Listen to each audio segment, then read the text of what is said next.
మనస్సు యొక్క అడ్రస్ ప్రాణములో. ఈ ప్రాణంలో ఉన్న మనస్సు అనేది కొన్నిసార్లు శరీరాన్ని అనుసరించి ప్రయాణం చేస్తుంది, కొన్నిసార్లు ఆత్మను అనుసరించి ప్రయాణం చేస్తుంది.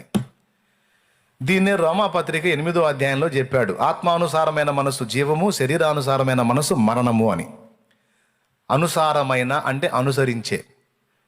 ఆత్మానుసారంగా నీ మనస్సును అనుసరించేటట్టు నీ మనస్సును అటు తిప్పుకున్నావు అనుకో, ఆత్మకెళ్ళి ఆత్మలో దేవుడు ఉన్నాడు కనుక దేవుని చిత్త ప్రకారం నీ ప్రవర్తన, ఆలోచన, విధానం అంతా ఉంటుంది. అట్లా కాకుండా నీ మనస్సుని శరీరం వైపు తిప్పావు అనుకో, ఇక శరీర కోరికలన్నీ, శరీర ఇచ్చలన్నీ నెరవేర్చుకోవడానికి ఇట్లు ఆగుతూ ఉంటుంది.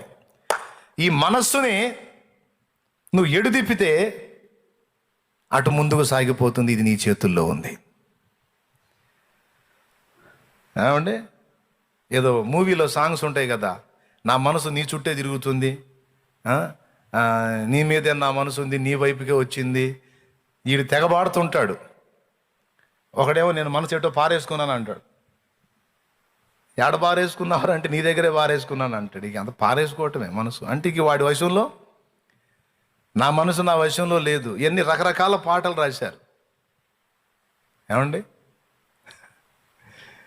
ఇప్పుడు నువ్వు అట్లే పారేసుకున్నావా ఎటన్నా, లేకపోతే నీ మనసు నీ వశంలోనే ఉందా? తన మనస్సును అణుచుకోలేని వాడు ప్రాకారము లేని పురము వంటి వాడే అన్నాడు సామెతల్లో. తెలుసా? సామెతలు చదవాలి, మంచి జ్ఞానం ఉంది అందులో.